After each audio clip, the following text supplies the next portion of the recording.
Euh, Bonjour, très chers fidèles de la chaîne YouTube Adjene TV.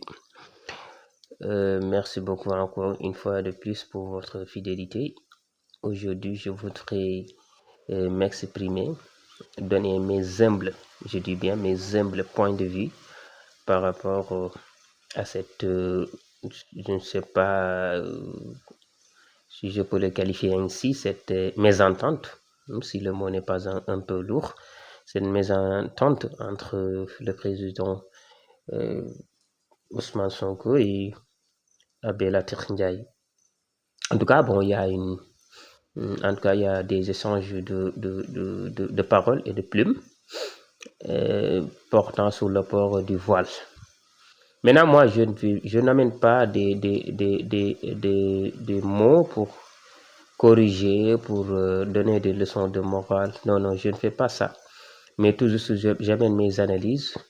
Et ces analyses aussi ne vont pas à l'endroit ni du PM, du président Ousmane Sonko, ni à l'endroit du abbé Latyr Ndiaye. Mais cependant, à l'endroit de cette chère jeunesse sénégalaise, mais cette jeunesse du monde composée donc de plusieurs personnes de religions différentes.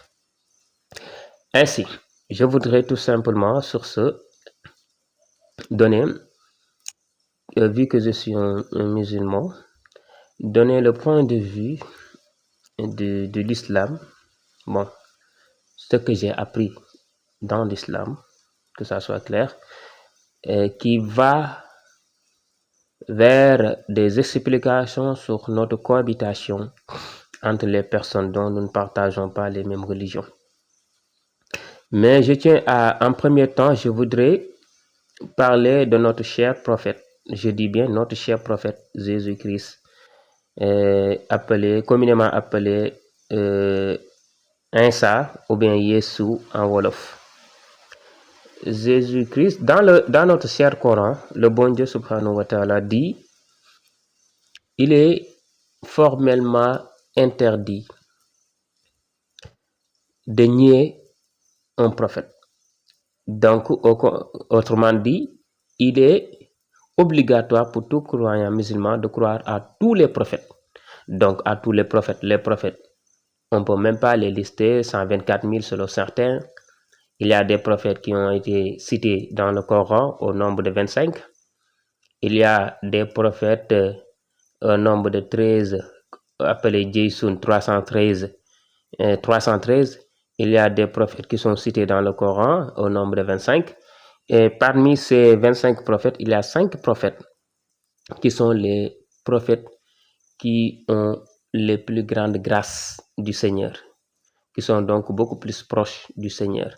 Et parmi ces prophètes, il y a le prophète Mohammed sallallahu alayhi wa sallam, il y a le prophète Jésus alayhi salam, Ibrahim qui suit, je dis bien, Mohammed, Ibrahim, Moïse, le prophète Moussa alayhi salam, le prophète Jésus alayhi salam, et Noé alayhi salam. Donc pour vous dire que Jésus occupe une place importante dans l'humanité, plus particulièrement dans la religion musulmane, que ça soit clair. Non seulement nous musulmans, nous croyons fermement au prophète Jésus, mais nous avons le plus grand respect au monde envers le prophète Jésus alayhi salam.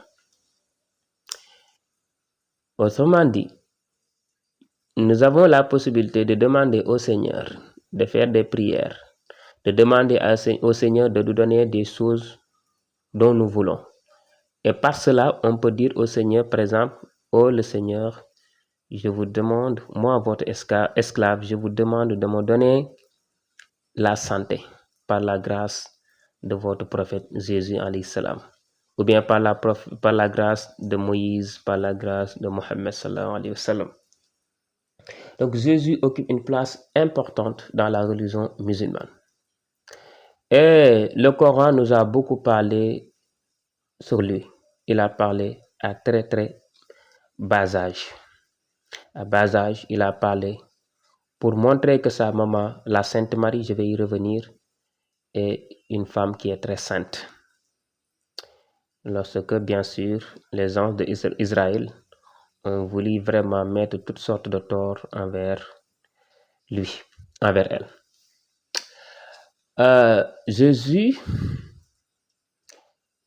est un saint prophète et que les musulmans sont tenus de lui accorder tout respect. Et sa maman aussi, Mariam, est l'une des plus saintes femmes, dames dans le monde. Mais je voudrais vous donner quelques sources avant de venir sur Mariam. Pourquoi les musulmans doivent avoir un respect envers Jésus? Parce que le Coran nous dit آمن الرسول بما أنزل إليه من ربه والمؤمنون كل آمن بالله وملائكته وكتبه ورسله إلى آخر. Donc nous devons croire au prophète. Et les musulmans croient le prophète, à tous les prophètes. Sonko, il a bien appris le Coran et il sait bien, et tout le monde sait qu'il croit au prophète Jésus et il a un grand respect envers le prophète Jésus. Vraiment, il faut parler, la vérité appartient au Seigneur. Franchement, Sonko est un saint homme et il croit au prophète Jésus et il a un grand respect envers lui. Mariam est la première dame, la première femme au monde en termes de sainteté, selon un grand nombre de savants musulmans. Il y a même un grand jurisconsulte qui a écrit, il fait partie des femmes au monde, les meilleures femmes, les plus saintes au monde, Mariam, après Khadija, après Fatoumata bintou Zahra, après Asiyatou, il a akhir jusqu'à la fin. Et Mariam, on a eu beaucoup de leçons dans le Coran qui relatent la sainteté de Mariam. Je vais vous donner une source tout simplement. Lorsque le bon Dieu nous dit que Mariam, la fille d'Imran, est une sainte femme qui craint son Seigneur et qui l'adore.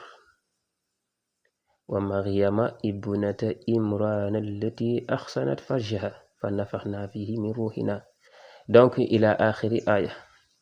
Je ne suis pas un juste consulte ni un slamologue. Je suis tout simplement, soi-disant, un amant de la recherche. Je ne suis même pas encore un chercheur, un amant de la recherche. Et mes propos vont dans le sens de participer à la bonne cohésion, à la stabilité nationale, sous-régionale et dans le monde, tout simplement. Voilà. Alors, pour vous dire que donc, la religion, pour vous dire que Mariam, Jésus et ses apôtres ont une place importante dans la religion musulmane. Que ça soit clair. Alors maintenant, si Sonko s'exprime ainsi, dans le cadre de l'interdiction des voiles aux enfants, pour qu'elles, je dirais, entrent dans les écoles privées catholiques, je pense qu'il a parlé tout simplement en tant que Premier ministre, en tant que membre exceptionnel dans le gouvernement. Il a parlé tout simplement au nom de la Constitution. Il n'a pas parlé au nom de la religion, de n'importe quelle religion. Non, il a parlé tout simplement en tant que Premier ministre. Pour que vraiment nous respections la Constitution, tout simplement. Mais il n'y a pas, je pense bien, des choses négatives sur sa manière de parler. Je pense bien. Alors, donc c'est ça ma vision. Et j'invite surtout les jeunes, parce que ces propos c'est pour les jeunes, à savoir que il y a et il aura toujours une bonne cohabitation. Et pour terminer, d'ailleurs même dans le cadre de la bonne cohabitation, le Coran jusqu'à présent, parce que nous musulmans, notre source principale c'est le Coran. Le Coran nous dit que, vous les croyants, votre Seigneur ne vous interdit pas d'avoir de très bonnes relations envers les personnes d'autres religions, cohabiter et d'avoir aussi une bonne cohabitation envers eux. Ça est dans le Coran. Donc, je pense bien que ces arguments suffisent pour démontrer, pour montrer aux yeux de tout le monde que, voilà, tout juste, les filles musulmanes peuvent aller apprendre là où elles veulent, sans ne pas être vraiment tenues à respecter un certain port vestimentaire qui peut-être les explications sont des signes religieux. Voilà, parce que la Constitution a été très claire dans la notion de la laïcité. Chaque personne a le droit de pratiquer la religion qu'elle veut et personne ne doit donc interdire la personne de s'habiller ou bien de se comporter à cause de sa croyance. C'était ça donc, et je pense que mes propos ont été clairs. Donc ce sont des propos constructifs, des propos qui viennent d'une simple manière pour des analyses, pas pour conseiller, pas pour corriger, mais tout juste pour amener notre point de vue. Et ce point de vue, nous l'exposons auprès de la jeunesse, mais pas auprès aussi d'une autre personne. Je vous remercie et à bientôt.